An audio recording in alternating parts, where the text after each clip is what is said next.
નલિયા તાલુકા પંચાયત કચેરી ખાતે સામાન્ય સભા યોજાઈ, જેમાં વર્ષ 2023-24 વર્ષ 2024-25નું બજેટ સર્વાનુમતે પસાર કરવામાં આવેલ। આજરોજ નલિયા તાલુકા પંચાયત કચેરી ખાતે તાલુકા પંચાયત પ્રમુખ મહાવીરસિંહ જાડેજા તેમજ સભ્ય સચિવ તરીકે તાલુકા વિકાસ અધિકારી શ્રી BN ચૌધરીની ઉપસ્થિતિમાં સામાન્ય સભા યોજવામાં આવી હતી। આ સભામાં વર્ષ 2023-24ના અને સુધારેલ વર્ષ 2024-25ના અંદાજપત્ર આવક 7,350.17 લાખ અને ખર્ચ રૂપિયા 6,460.62 લાખ તેમજ રૂપિયા 2,790.4 લાખ બંધ પુરાંતવાળું બજેટ તૈયાર કરીને તેનું વાંચન કરવામાં આવ્યું હતું અને આ સૌ તાલુકા પંચાયતના ઉપસ્થિત સભ્યોની હાજરીમાં સર્વાનુમતે પસાર કરવામાં આવેલ। આ સાથે તાલુકા પંચાયતના કોંગ્રેસી સદસ્ય દાદાબા જતે આરોગ્યલક્ષી મુદ્દા, ખેતી વિશે મુદ્દા તેમજ 3-4 માસ અગાઉ સરપંચો દ્વારા પૂર્ણ થયેલ કામોનું પેમેન્ટ બાકી હોવા અંગે રજૂઆત કરી હતી।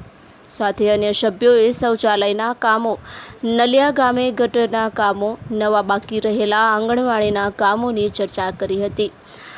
આ બાબતે નવા હાજર થયેલ તાલુકા વિકાસ અધિકારી શ્રી BN ચૌધરીએ જણાવ્યું હતું કે તાત્કાલિક ધોરણે આ તમામ પ્રશ્નોનું નિરાકરણ લાવવામાં આવશે।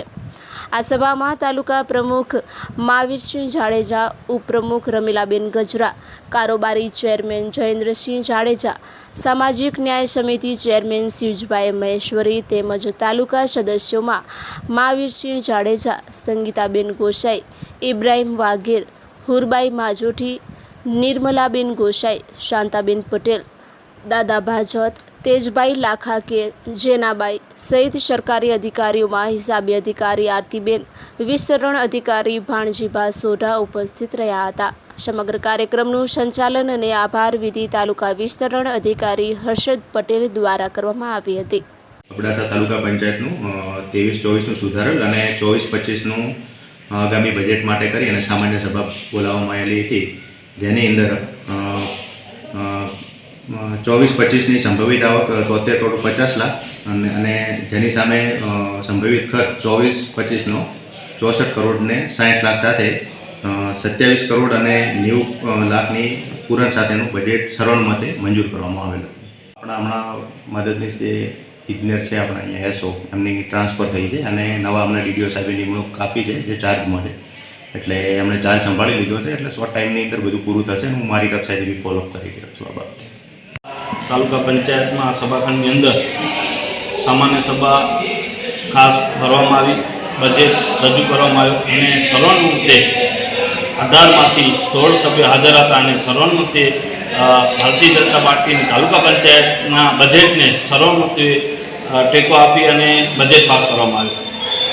મુદ્દાની એ ચર્ચા થઈ કે આજે બજેટ હતું, બરાબર, તાલુકા પંચાયતનું એ બજેટ સર્વાનુમતે પસાર થયો। બધા સભ્ય જે હતા બધા સર્વાનુમતે પસાર કર્યો અને અમે પ્રમુખ સાહેબને રજૂઆત કરી કે અબડાસાની અંદર જે વહીવટ કથળેલ છે, રોડ રસ્તા ક્યાં પણ નથી અને એ રોડ રસ્તા તાત્કાલિક થાય। આરોગ્યનું મીંડો છે આખા અબડાસામાં, જ્યાં જાઓ ત્યાં 40-40 ગામ છે એક PHCમાં, એમાં પણ ડૉક્ટર નથી। એ બધું અમે પ્રમુખશ્રી અને જિલ્લા તાલુકા વિકાસ અધિકારી સાથે વાત કરી